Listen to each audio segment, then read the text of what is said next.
Hey guys, welcome to the study with Mayank. मैं हूं आपका मयंक। हम लोगों की यहाँ पर पीसीएस स्पेशल डेली जीके की सीरीज चल रही है। आज आपकी तारीख है 10 अगस्त। आज के वीडियो में हम लोग प्राचीन भारत के इतिहास से संबंधित प्रश्नों को देखेंगे। तो चलिए स्टार्ट करते हैं आज का वीडियो। देखते हैं हमें क्या क्या डिस्कस करना है यहाँ पर। आज का पहला प्रश्न है, निम्नलिखित कथनों में से कौन सा या कौन से सही है, ये आपको बताना है। ऋग्वैदिक देवताओं में वरुण को इंद्र तथा अग्नि के बाद तीसरा स्थान प्राप्त है। ये जल निधि के देवता थे। इन्हें नैतिक नियमों के संरक्षण के कारण ऋतस्य गोपा कहा गया। देखिए, ऋग्वैदिक देवताओं में सबसे प्रमुख जो देवता है वो इंद्र हैं और इंद्र सबसे महत्वपूर्ण देवता इनमें माने गए हैं। इंद्र को युद्ध और वर्षा दोनों का देवता माना जाता था और इंद्र के बाद सेकंड नंबर पर अग्नि आते थे। तो अग्नि का काम जो था वो मनुष्य और देवताओं के बीच मध्यस्थता करवाना था, यानी मनुष्य और देवताओं के बीच समझौता करवाने का काम एक अग्नि का होता था। अग्नि के बाद तीसरे नंबर पर वरुण आते थे। तो यहां पर आपका पहला वाला कथन बिल्कुल सही है। ऋग्वैदिक देवताओं में वरुण को इंद्र तथा अग्नि के बाद तीसरा स्थान प्राप्त है। वरुण जो है वो जल निधि के देवता थे। तो यहां पर आपका सेकंड वाला कथन ये भी सही है। इन्हें नैतिक नियमों के संरक्षण के कारण ऋतस्य गोपा कहा गया। तो यहां पर आपका तीसरा वाला कथन भी सही है, यानी कि वरुण को नैतिक नियमों के संरक्षण की वजह से ऋतस्य गोपा भी कहा गया है। तो यहां पर आपके तीनों ही कथन सही है। तो आपका सही आंसर है पहले का डी, यानी उपरोक्त सभी। दूसरा प्रश्न है आपका, दशरथ युद्ध का उल्लेख मिलता है ऋग्वेद के 10वें मंडल में, ऋग्वेद के 7वें मंडल में, ऋग्वेद के 3रे मंडल में, ऋग्वेद के 4थे मंडल में है। ऋग्वेद काल की प्रमुख घटना दशरथ युद्ध है। इसमें भरत जन के राजा सुदास ने 10 राजाओं के संघ को परशुनी नदी के तट पर हराया था।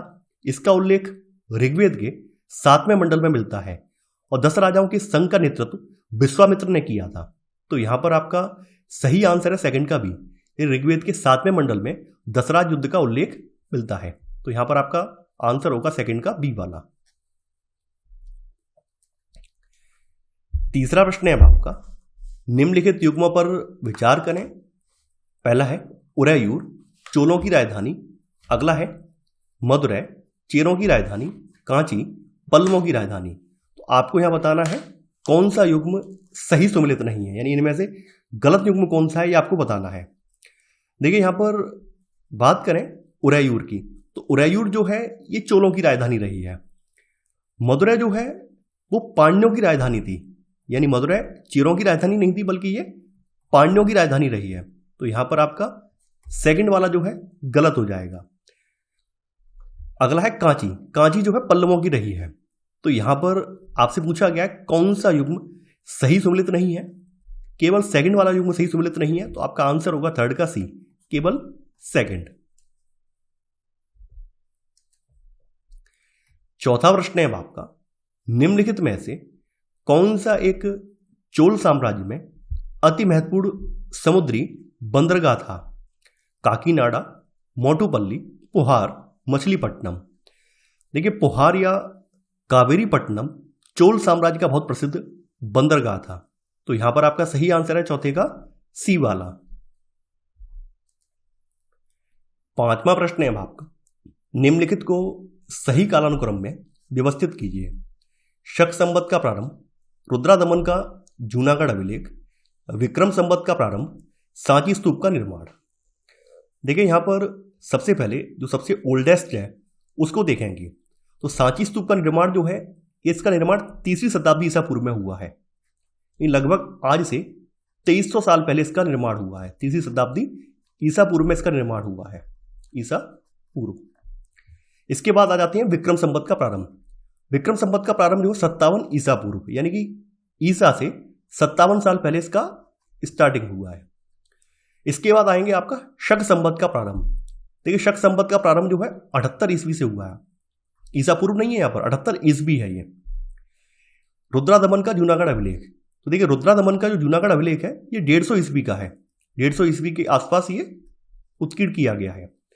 तो यहां पर आपका सही कालक्रम क्या होगा, जो सबसे पुराना है, फिर उसके बाद का, फिर उसके बाद का। तो पहले आपका आएगा सांची स्तूप, उसके बाद आएगा आपका विक्रम संवत का प्रारंभ, उसके बाद आएगा शक संवत का प्रारंभ। तो यहां पर शक संवत आएगा और फिर आपका आएगा रुद्रादमन का जूनागढ़ अभिलेख, यानी ये आपका ये।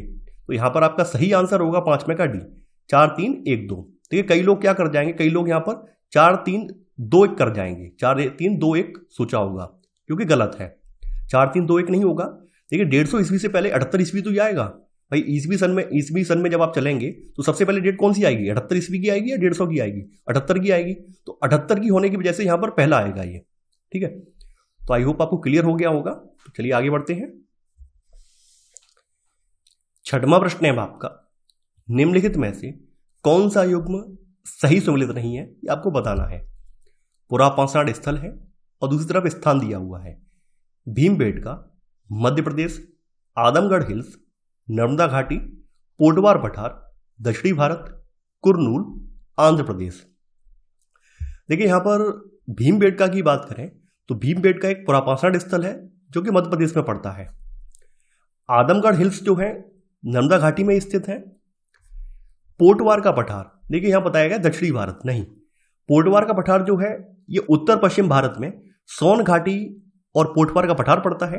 तो यहां पर सी वाला गलत है, यानी ये कहां पड़ता है, ये उत्तर पश्चिम भारत में पड़ता है, ना कि दक्षिणी भारत में। तो यहां पर सी वाला गलत है। कुरनूल जो है ये आंध्र प्रदेश में पड़ता है। तो यहां पर आपका डी वाला भी सही है। तो यहां पर आपका सी वाला जो है ये गलत है। तो यहां पर आपका सही आंसर होगा छठवें का सी वाला। सातवां प्रश्न है आपका, जब पाल, प्रतिहार और राष्ट्रकूट राजवंशों के बीच प्रसिद्ध त्रिपक्षीय संघर्ष शुरू हुआ तब पाल साम्राज्य का शासक कौन था? गोपाल, धर्मपाल, देवपाल, ध्रुव।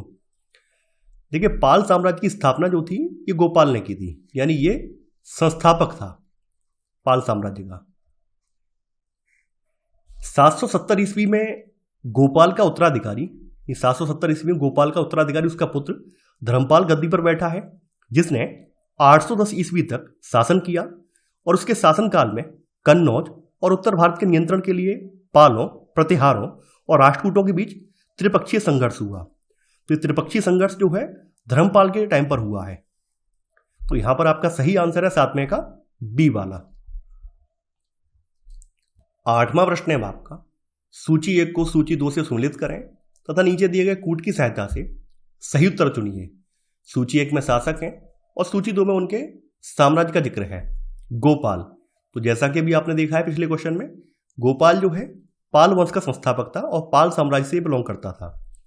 गोपाल के बाद अगला नाम आ जाता है दंतिदुर्ग का। तो दंतिदुर्ग जो था राष्ट्रकूट शासक था ये। इसके बाद नाम आ जाता है भोज का। तो देखिए भोज जो है प्रतिहार शासक था। इसके बाद पृथ्वीराज तृतीय, ये चौहान वंश से संबंधित थे। तो यहां पर आपका सही आंसर होगा ए का दूसरा, बी का तीसरा, सी का पहला और डी का चौथा। तो आंसर होगा 8वें का बी वाला। 9वां प्रश्न है आपका, हड़प्पा सभ्यता के संदर्भ में निम्नलिखित में से कौन सा या कौन से कथन सही है, ये आपको बताने हैं। लोथल हड़प्पा और मेसोपोटामिया सभ्यताओं के बीच व्यापार हेतु एक विक्रय केंद्र था। धौलावीरा सिंधु घाटी के सभी शहरों में सबसे बड़ा था। देखिए लोथल हड़प्पा सभ्यता और भारत के शेष भाग के साथ साथ मेसोपोटामिया के मध्य व्यापार हेतु एक विक्रय केंद्र बनकर उभरा सिंधु घाटी सभ्यता में। तो यहां पर आपका पहला वाला कथन बिल्कुल सही है। और लोथल जो है कहां पड़ता है, ये आपके गुजरात में पड़ता है। सेकंड वाला कथन यहां पर गलत है। देखिए यहां पर बोला गया धौलावीरा जो है सिंधु घाटी के सभी शहरों में सबसे बड़ा था, ये गलत है। नहीं, मोहनजोदड़ो सभी सिंधु शहरों में सबसे बड़ा था और इसके 200 हेक्टेयर क्षेत्र में फैले होने का अनुमान है। तो यहां पर आपका सेकंड वाला गलत हो जाएगा, केवल पहला वाला कथन सही है। आपका सही आंसर है 9वें का ए, केवल 1। 10वां प्रश्न है आपका, निम्नलिखित कथनों पर विचार कीजिए। विजयालय चोल चोल वंश का संस्थापक था। गंगईकोंड चोल शब्द का अर्थ है वह राजा जिसने गंगा पर विजय प्राप्त की थी। उपर्युक्त कथनों में से कौन सा या कौन से सही है? देखिए चोल साम्राज्य का संस्थापक विजयालय था, जो पहले पल्लवों का सामंत था। तो यहां पर आपका पहला वाला कथन बिल्कुल सही है। यहां पे बताया गया गंगईकोंड चोल शब्द का जो अर्थ है वह राजा जिसने गंगा पर विजय प्राप्त की थी। तो चोल वंश में ही एक राजा हुआ है राजेंद्र प्रथम। तो राजेंद्र प्रथम ने 1022 ईस्वी में कलिंग से लेकर बंगाल तक अभियान किया था और इसी दौरान इसने गंगा नदी को भी पार किया है और 2 स्थानीय राजाओं को हराया है। तो ये जो अभियान है, इस अभियान के बाद इसने इस अवसर को मनाने के लिए राजेंद्र प्रथम ने गंगईकोंड चोल की उपाधि धारण की है। तो यहां पर आपका सेकंड वाला कथन ये भी सही है। तो यहां पर आपका 1 और 2 दोनों ही कथन सही है। तो यहां पर आपका सही आंसर है 10वें का सी, यानी 1 और 2 दोनों। तो ये था हमारा आज का वीडियो। आई होप आपको आज का वीडियो पसंद आया होगा। आप लोग इस वीडियो को लाइक और शेयर करना बिल्कुल ना भूलें। तो चलिए आज के लिए बस इतना ही। Thanks for watching. जय हिंद।